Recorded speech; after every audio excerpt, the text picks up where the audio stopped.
Okay, we're live. Thank you, Qasim. أعوذ بالله من الشيطان الرجيم بسم الله الرحمن الرحيم ربي اشرح لي صدري ويسر لي أمري واحلل عقدة من لساني يفقهوا قولي.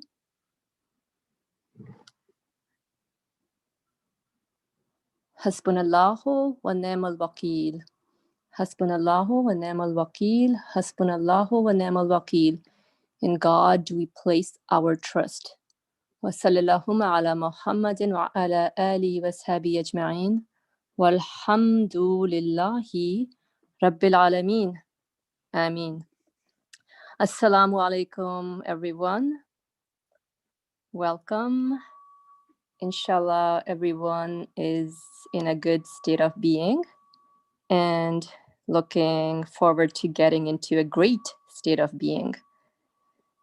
So this morning I woke up and I looked at myself in the mirror. However, my gaze was directed not to the object reflected, but to the mirror itself. And I realized how dirty it is. And so I took a cleaning agent and sort of wiped out the areas that needed to be cleansed. Similarly, our lives here go on in such a way where we may look very polished. My outer garment may appear very impeccable, but my inner state of being needs constant check-in. And so we may be having some sort of wounds, pain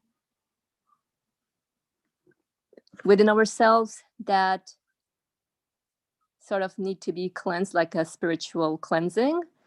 And hence, we are in need of an agent, not of the nature of this universe, to help us do so. Today, we are going to study the 9th word, which is an interesting piece from this author that we've been studying. So the 9th word on page 51. Just because of the nature of the topic, it's and the text itself is sort of self-explanatory when we read it out slowly, trying to digest. So we're going to do things a little differently today. We're going to read it out aloud at once, slowly trying to digest what is being said. But I want everyone to keep in mind while we are reading the text, what do you wonder about? And anything in the text that sparks your attention. So again, you have to keep in mind like a wondering or more than one wondering and something that really stood out to you. So at the end, we can share out some of our immediate takeaways, impressions, and reflections, and then go on perhaps point by point into areas that needs further delving. And so let's start. Bismillah, the 9th word, page 51. In the name of God, the merciful, the compassionate. Bismillah ar-Rahman ar-Rahim. So glorify God when you reach evening and when you rise in the morning. For all praise is His in the heavens and on earth, and towards the end of the day, and when you have reached noon. So glorify God when you reach evening and when you rise in the morning. For all praise is His in the heavens and on earth, and towards the end of the day, and when you have reached noon. This is a verse from Quran, chapter 30, verse number 17 to 18. Again, Quran, chapter 30, verse 17 to 18. Just briefly, what comes to mind while reading this verse is this word glorify. What does it mean to glorify something or someone? And it seems that the author the author of this verse is answering also this question through the second part of it by saying, for all praise is his in the heavens and on earth. Is that so? So let's look into it. Bismillah. Brother, you ask me concerning the wisdom in the specified times of the 5 daily prayers. I shall point out only one of the many instances of wisdom in the times. Yes, like each of the times of prayer marks the start of an important revolution, so also is each a mirror to divine disposal of power and to the universal divine bounties within that disposal. Thus, more glorification and extolling of the all-powerful one of glory have been ordered at those times, and more praise and thanks for all the innumerable bounties accumulated between each of the times, which is the meaning of the prescribed prayers. In order to understand a little this subtle and profound meaning, you should listen together with my own soul to the following 5 points. First point. The meaning of the prayers is the offering of glorification, praise, and thanks to Almighty God. That is to say, uttering glory be to God by word and action before God's glory and sublimity. It is to hallow and worship him, and declaring God is most great through word and act before his sheer perfection is to exalt and magnify him. And saying all praise be to God with the heart, tongue, and body is to offer thanks before his utter beauty.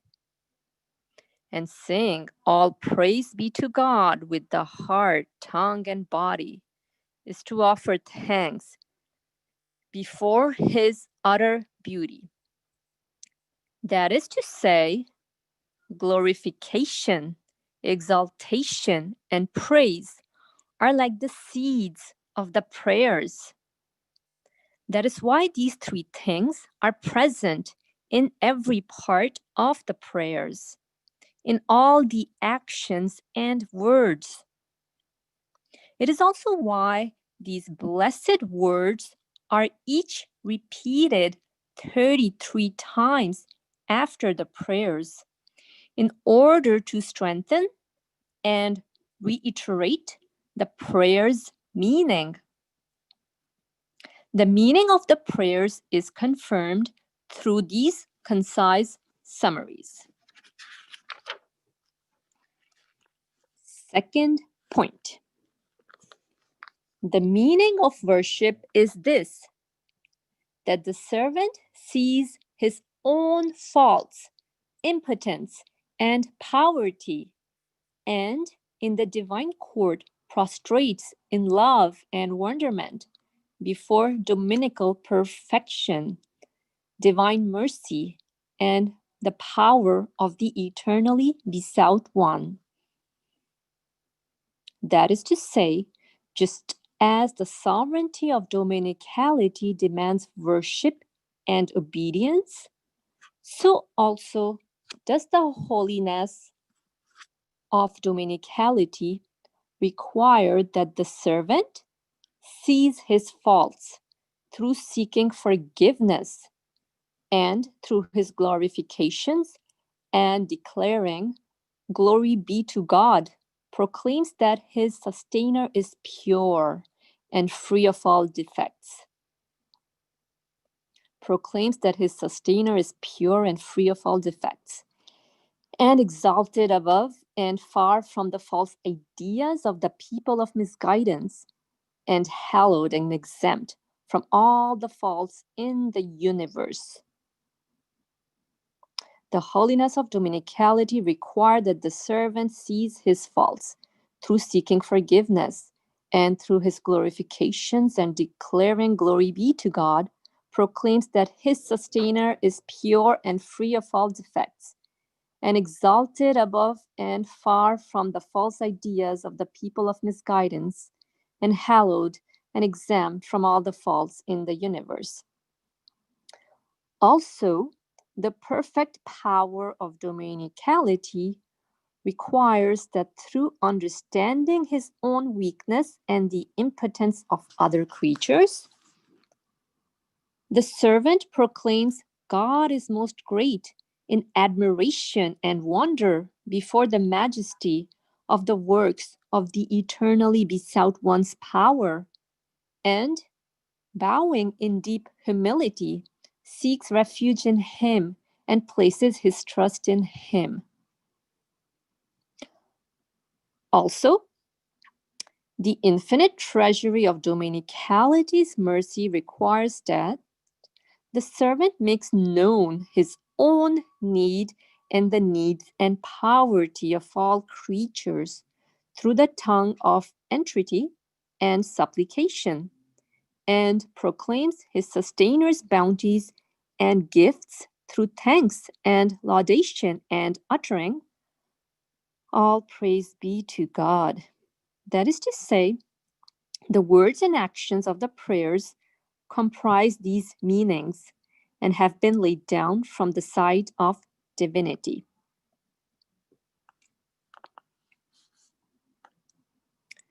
Third point. Just as man is an example in miniature of the greater world and Surah Al-Fatiha, the opening, a shining sample of the Quran of mighty stature, so are the prescribed prayers a comprehensive, luminous index of all varieties of worship and a sacred map pointing to all the shades of worship of all the classes of creatures. Fourth point.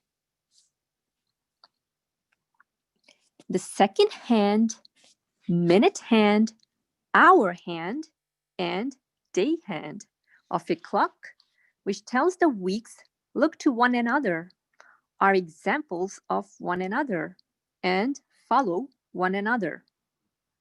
Similarly, the alternations of day and night, which are like the seconds of this world, a vast clock of Almighty God, in the years which tell its minutes, its minutes, and the stages of man's lifespan, which tell the hours, and the epochs of the world's lifespan, which tell the days, look to one another, are examples of one another, resemble one another, and recall one another. For example, the time of Fajr, the early morning. This time until sunrise resembles and calls to mind the early spring, the moment of conception in the mother's womb, and the first of the 6 days of the creation of the heavens and earth. It recalls the divine acts present in them. The time of Zohor, just past midday. This resembles and points to midsummer and the prime of youth and the period of man's creation in the lifetime of the world, and calls to mind the manifestations of mercy and the abundant bounties they contain. The time of Asr, afternoon. This is like autumn and old age, and the time of the final prophet, peace and blessings be upon him, known as the era of bliss, and recalls the divine acts and favors of the all-merciful one present in them. The time of Maghrib, sunset, through recalling the departure of many creatures at the end of autumn and man's death, and the destruction of the world at the commencement of the resurrection. This time puts in mind the manifestations of divine glory and sublimity and rouses man from his slumbers of heedlessness. The time of Isha, nightfall. As for this time, by calling to mind the world of darkness, veiling all the objects of the daytime world with a black shroud, and winter hiding the face of the dead earth with its white cerement, and even the remaining works of departed men dying and passing beneath the veil of oblivion, and this world, the arena of examination, being shut up and closed down forever. It proclaims the awesome and mighty disposals of the all-glorious and compelling subduer. As for the nighttime, through putting in mind both the winter and the grave and the intermediate realm, it reminds man how needy is the human spirit for the most merciful one's mercy. It reminds man how needy is the human spirit for the most merciful one's mercy.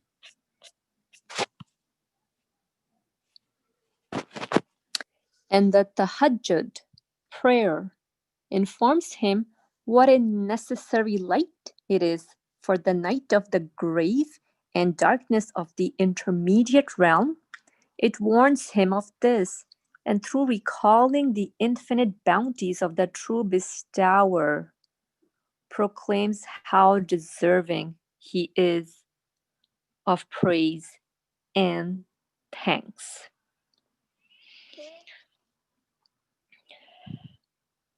And the second morning calls to mind the morning of the resurrection. For sure, however reasonable and necessary and certain the morning of this night is, the morning of the resurrection and the spring following the intermediate realm are certain to the same degree. That is, just as each of these 5 times marks the start of an important revolution and recalls other great revolutions, so through the awesome daily disposal of the eternally besought one's power, each calls to mind the miracles of divine power and gifts of divine mercy of both every year and every age and every epoch. That is to say, the prescribed prayers, which are an innate duty and the basis of worship and an incontestable debt, are most appropriate and fitting for these times. The prescribed prayers, which are an innate duty and the basis of worship and an incontestable debt, are most appropriate and fitting for these times.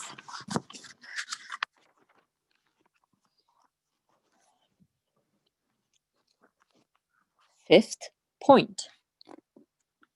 By nature, man is extremely weak, yet everything touches him and saddens and grieves him. Also, he is utterly lacking in power. Yet the calamities and enemies that afflict him are extremely numerous. Also, he is extremely wanting, yet his needs are indeed many. His needs are indeed many. Also, he's lazy and incapable, yet life responsibilities are most burdensome. Also, his humanity has connected him to the rest of the universe. Yet the decline and disappearance of the things he loves and with which he is familiar continually pains him. Also, his reason shows him exalted aims and lasting fruits. Yet his hand is short, his life brief. His hand is short, his life brief, his power slight, and his patience little. It can be clearly understood from this how essential it is for a spirit in this state at the time of Fajr in the early morning to have recourse to and present a petition to the court of an all-powerful one of glory and all-compassionate, all-beauteous one through prayer and supplication to seek success and help from him. And what a necessary point of support it is so that he can face the things that will happen to him in the coming day and bear the duties that will be loaded on him. The time of Zohor, just past midday, is the time of the day's zenith and the start of its decline, the time when daily labors approach their achievement, the time of a short rest from the pressures of work, when the spirit needs a pause from the heedlessness and insensibility caused by toil. In a time, divine bounties are manifested. Anyone may understand then how fine and agreeable, how necessary and appropriate it is for the human spirit to perform the midday prayer, which means to be released from the pressure, shake off the heedlessness, and leave behind those meaningless, transient things, and clasping one's hands at the court of the true bestower of bounties, the eternally self-subsistent one, to offer praise and thanks for all his gifts and seek help from him, and through bowing to display one's impotence before his glory and tremendousness, and to prostrate and proclaim one's wonder, love, and humility. One who does not understand this is not a true human being.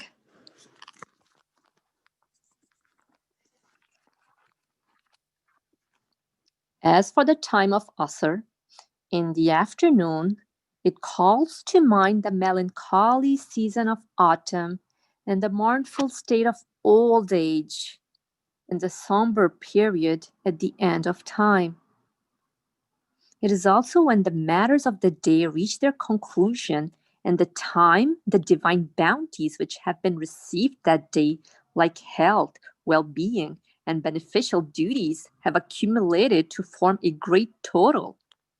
And the time that proclaims through the mighty sun, hinting by starting to sing that man is a guest, official, and that everything is transient and inconstant.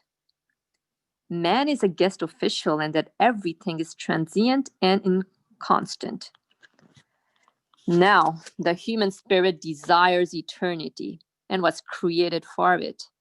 It worships benevolence and is pained by separation. Thus, anyone who is truly a human being may understand what an exalted duty, what an appropriate service, what a fitting way to repay a debt of human nature. Indeed, what an agreeable pleasure it is to perform the afternoon prayer.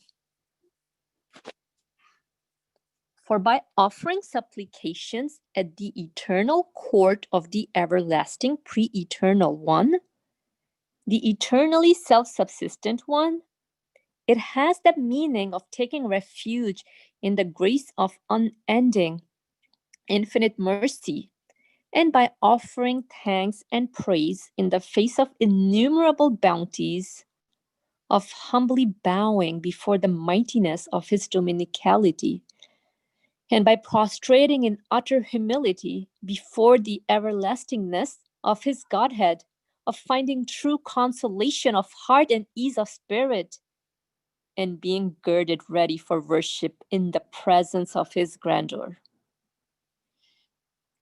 The time of Maghrib at sunset recalls the disappearance amid sad farewells of the delicate, lovely creatures of the worlds of summer and autumn at the start of winter.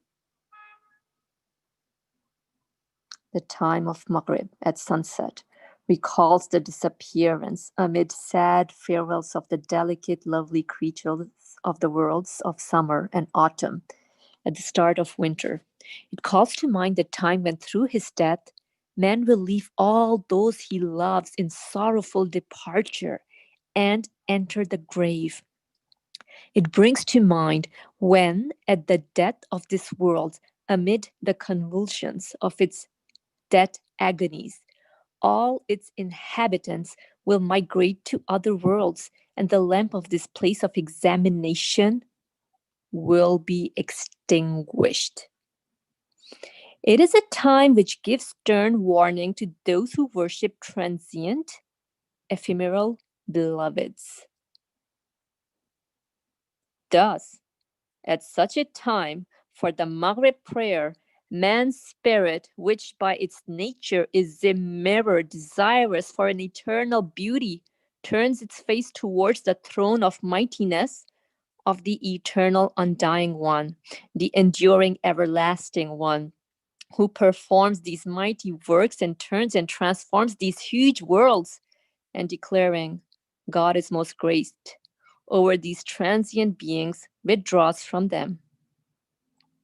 Man clasps his hand in service of his Lord and rises in the presence of the enduring eternal one. And through saying, all praise be to God, he praises and extols his faultless perfection, his peerless beauty, his infinite mercy. Through declaring, you alone do we worship and you alone do we seek help. إياك نعبد وإياك نستعين. He proclaims his worship for and seeks help from his unassisted dominicality, his unpartnered Godhead, his unshared sovereignty. Then he bows, and through declaring together with all the universe his weakness and impotence, his poverty and baseness before the infinite majesty, the limitless power and utter mightiness of the enduring eternal one, he says, all glory to my mighty sustainer, and glorifies his sublime sustainer. And prostrating before the undying beauty of his essence, his unchanging sacred attributes, his constant everlasting perfection, through abandoning all things other than him, man proclaims his love and worship in wonder and self-abasement. Then he bows, and through declaring together with all the universe his weakness and impotence, his poverty and baseness before the infinite majesty, the limitless power and utter mightiness of the enduring eternal one, he says, all glory to my mighty sustainer, and glorifies his sublime sustainer.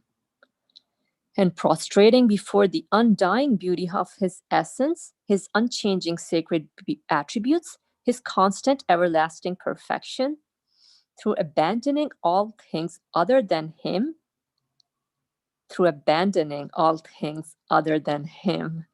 man proclaims his love and worship in wonder and self-abasement. He finds an all-compassionate eternal one. And through saying, "All glory to my exalted sustainer," he declares his most high sustainer to be free of decline and exalted above any fault. And through saying, "All glory to my exalted sustainer," he declares his most high sustainer to be free of decline and exalted above any fault. Then he testifies to God's unity and the prophethood of Muhammad, peace and blessings be upon him. He sits and on his own account offers as a gift to the undying, all beauteous one, the enduring, all glorious one, the blessed salutations and benedictions of all creatures. And through greeting, God's most noble messenger, he renews his allegiance to him and proclaims his obedience to his commands.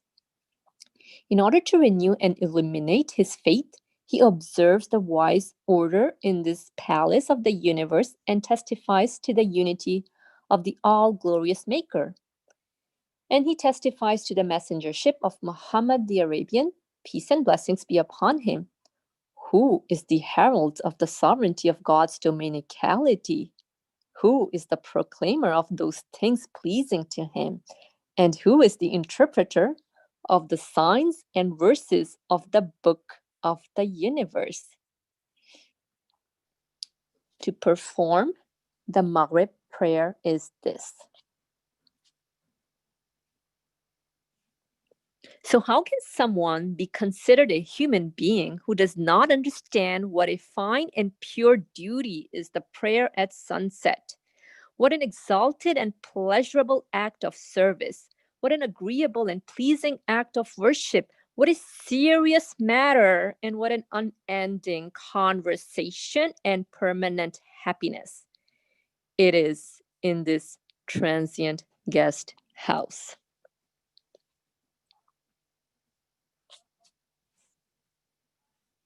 At the time of Isha at nightfall, the last traces of the day remaining on the horizon disappear, and the world of night enfolds the universe. As the all-powerful and glorious one, the changer of night and day, turns the white page of day into the black page of night through the mighty disposals of his dominicality, it recalls the divine activities of that all-wise one of perfection, the subduer of the sun and the moon, turning the green-adorned page of summer into the frigid white page of winter. And with the remaining works of the departed being erased from this world with the passing of time, it recalls the divine acts of the Creator and life and death in their passage to another, quite different world. It is a time that calls to mind the disposals of the Creator of the heavens and the earth's awesomeness, and the manifestations of his beauty in the utter destruction of this narrow, fleeting, and lowly world, the terrible death agonies of its disease, and in the unfolding of the broad, eternal, and majestic world of the hereafter. And the universe's owner, its true disposer, its true beloved and object of worship, can only be the one who, with ease, turns night into day, winter into spring, and this world into the hereafter, like the pages of a book, who writes and erases them and changes them, who writes and erases them and changes them. Thus, at nightfall, man's spirit, which is infinitely impotent and weak, and infinitely poor and needy, and plunged into the infinite darkness of the future, and tossed around amid innumerable events, performs the Isha prayer, which has this meaning: like Abraham, Man says, I do not love those that sit. La uhibbul afilin. Quran chapter 6, verse number 76. Again, I do not love those that sit. And through the prayers seeks refuge at the court of an undying object of worship, an eternal beloved one. And in this transient world and fleeting life and dark world and black future, he supplicates an enduring, everlasting one. And for a moment of unending conversation, a few seconds of immortal life, he asks to receive the favors of the all merciful and compassionate one's mercy and the light of his guidance, which will strew light on this world and illuminate his future and bind up the wounds resulting from the departure and decline of all creatures and friends. He supplicates an enduring, everlasting one, and for a moment of unending conversation, a few seconds of immortal life, he asks to receive the favors of the all merciful and compassionate one's mercy and the light of his guidance, which will strew light on his world and illuminate his future and bind up the wounds resulting from departure and decline of all creatures and friends. Temporarily, man forgets the hidden world, which has forgotten him, and pours out his woes at the court of mercy with his weeping, and whatever happens before sleeping, which resembles death, he performs his last duty of worship.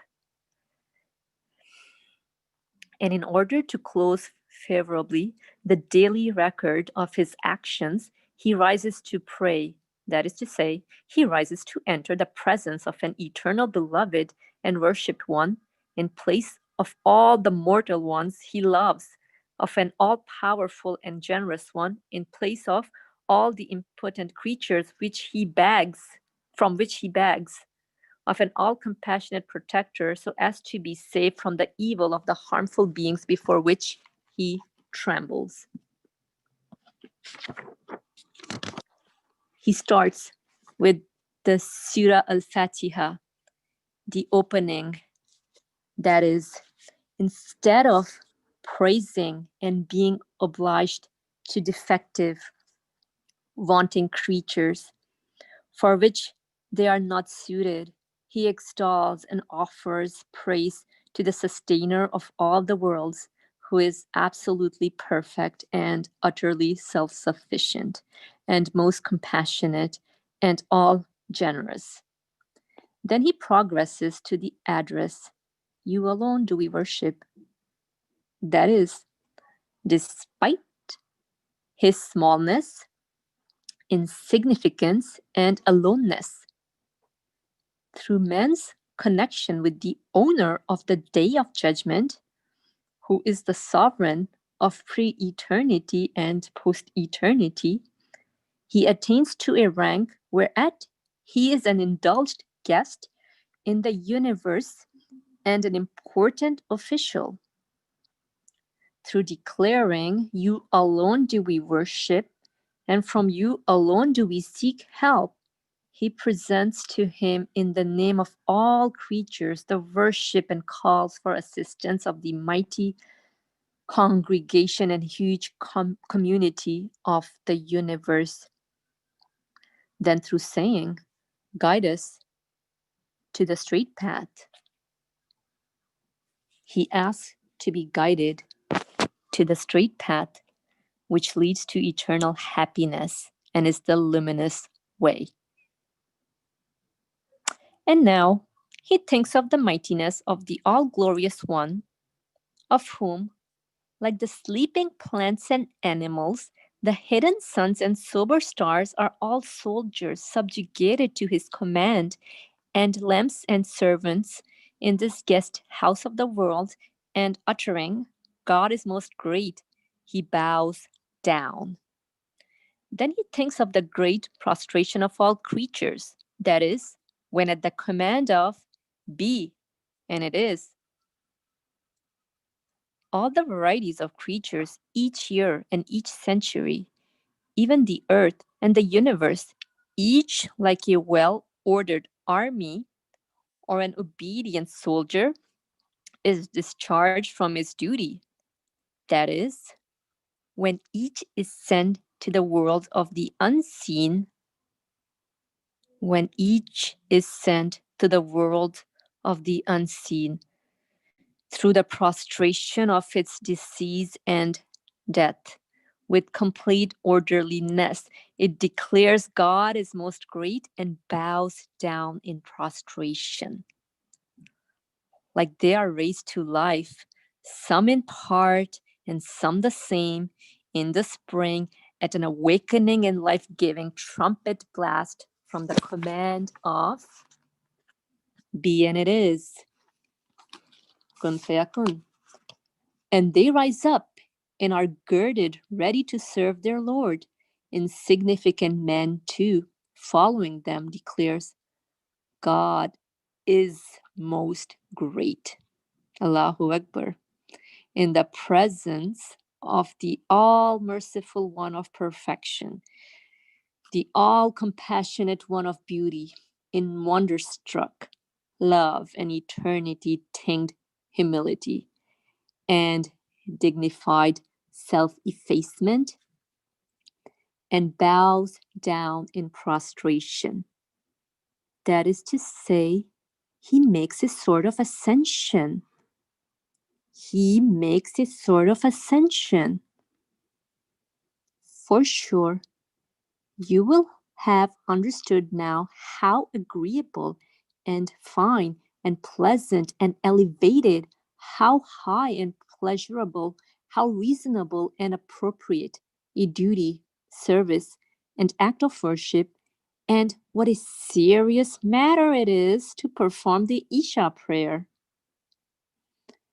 Thus, since each of these 5 times points to a mighty revolution,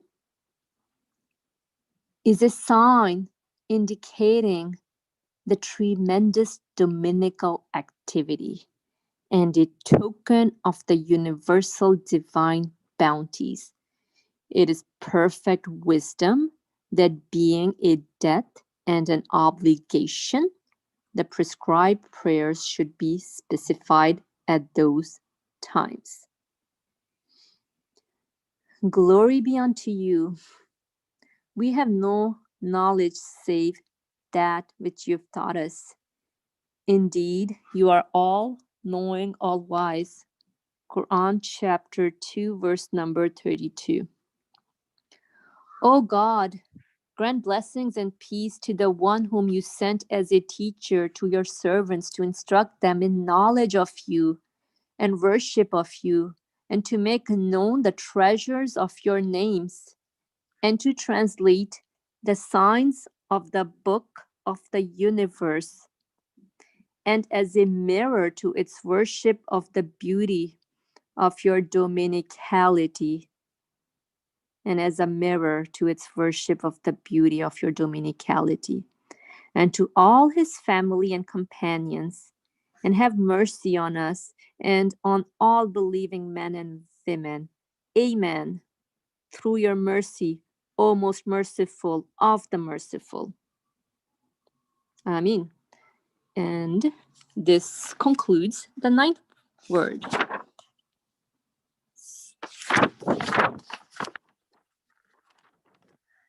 So, alhamdulillah for this author, really, it's a blessing to have his writings to benefit from, because to me, this is really walking us through our state of being.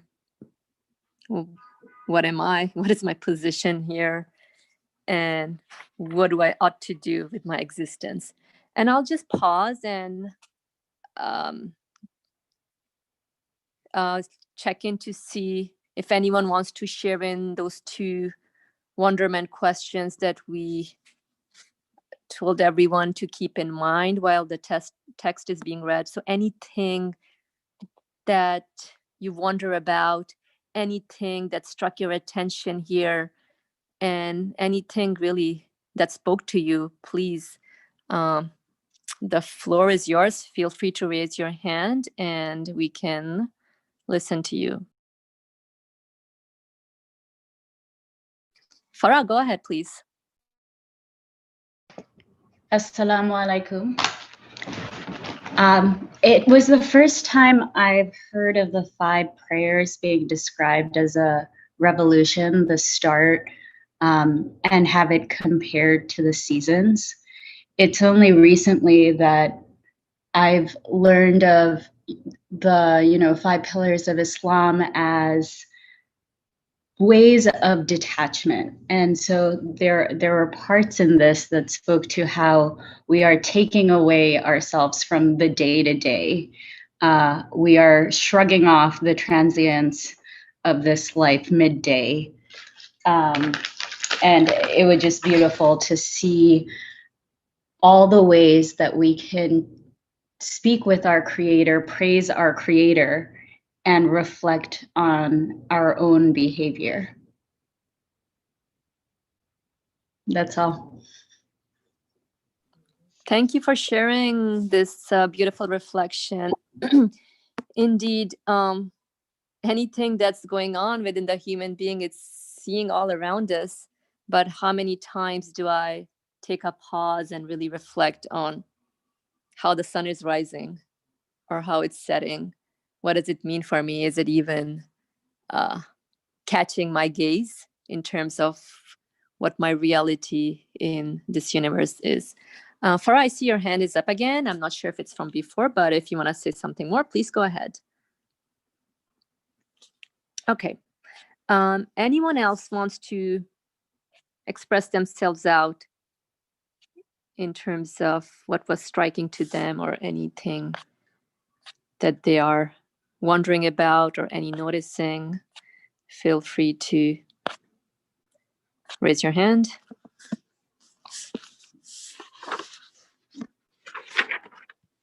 Okay, so pretty much I would say that the breakdown of this text is in such a way where it makes the human being realize, again, his position in this universe. So the first point, focusing more on, do I see that I'm a guest here and I'm treated like royalty, as in I'm guest in a royal kingdom and really being treated every step of the way. And I wanted to connect this with the second point where the author makes one realize what their position is in terms of, just like Farah pointed out, also how needy we are with everything that surrounds us. And I wanted to combine these first 2 points and sort of pose the question to the audience in terms of, yes, and I'm going to start with my personal take. Yes, I do feel that I'm a guest in this universe. However, there are some times that I don't feel like I'm being treated justly. So how come? So my question to you all, and I'm hoping that you can help me understand this, how come sometimes I don't feel like I'm being treated justly in this universe? So where is the error? Or where am I going wrong with this?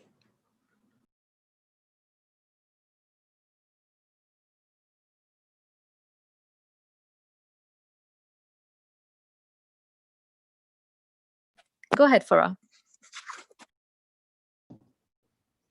I think it, in periods where we think life is unfair, in periods where we don't see the world as this royal realm, especially in today's day and age of this country with the unrest with Black Lives Matter, the injustices on Muslims, whether it's in China or in Pakistan or just around the world, it is easy to either personally feel like we are being treated unjustly, or we as a people, as strangers, are being treated unjustly. And in those periods, I think it helps to remember that it is, in fact, this dunya, this worldly life. And one thing I learned recently that was eye-opening was this proximity to God, that Allah, that comes through 5 daily prayers, this non-negotiable of Allah's, this prescription, is meant to remind us of that fact that it is not just about justice in this world, but largely the justice in the hereafter. And the blessing that is embedded within each of our pain, the blessing that's embedded in all these injustices, or many of these injustices,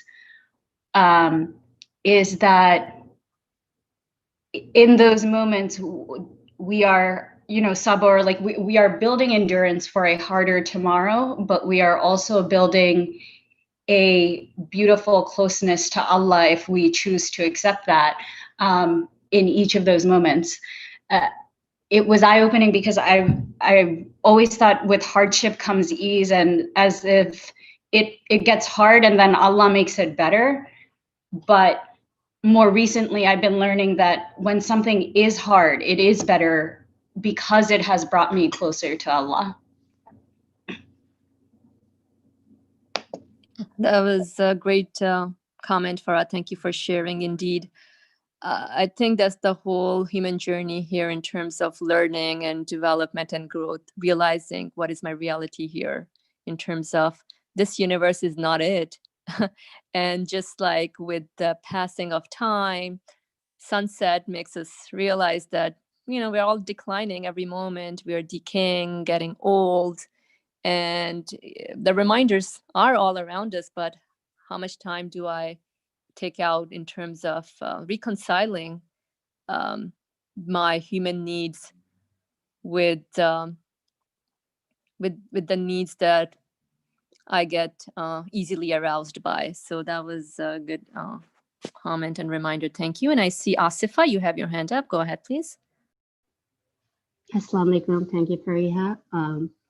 So the way the question that you asked, that how sometimes we would get that feeling of being treated unjustly, the way I see it is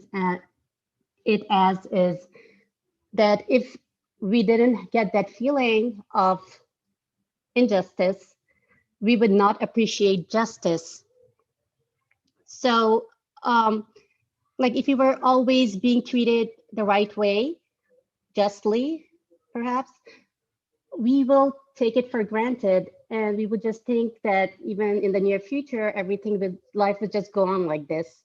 But the moment there's something that occurs and we feel that we're being treated unjustly, we start appreciating when we are being treated justly. So that was what my thoughts were on that. Thank you. Mashallah, thank you so much for sharing your thoughts. It's a great reminder in terms of how things are experienced here, how our feelings and emotions are experienced here. So if there was not the lack of something, I wouldn't appreciate its positive side. So like you were saying, if there was no lack of justice, I wouldn't appreciate justice. If there was no lack of love, I wouldn't appreciate what love is. If there was no lack of health, I wouldn't appreciate what health is. And everything is a reminder in terms of knocking at our consciousness when we are heedless with things that we experience, and we may not really do much with those feelings or taking those feelings to a higher level. Then these reminders are brought to our attention so we can really pause from our heedlessness and sort of assess our case in terms of knowing what my position here is, what is my reality, and where am I going at the end of the day. Thank you again, anyone who contributed.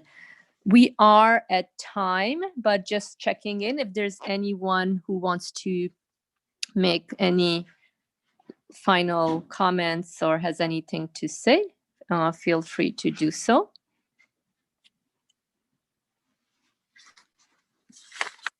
All right. Then in this case, inshallah, the next moderator can pick up from the third point, or if maybe the second point wants to be emphasized on anything, feel free to do that. We all thank you for coming in, joining us, and really sharing out your thoughts and ideas. That's how we learn from each other and make our state of being better, inshallah. Bismillah ar-Rahman ar-Rahim. Subhanaka la ilma lana illa ma 'allamtana innaka antal alimul hakim. Glory be unto you. We have no knowledge save except that which you've taught us. Indeed, you are all knowledgeable, all wise.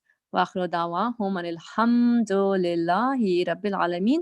Bi hurmati sirra suratul Fatiha.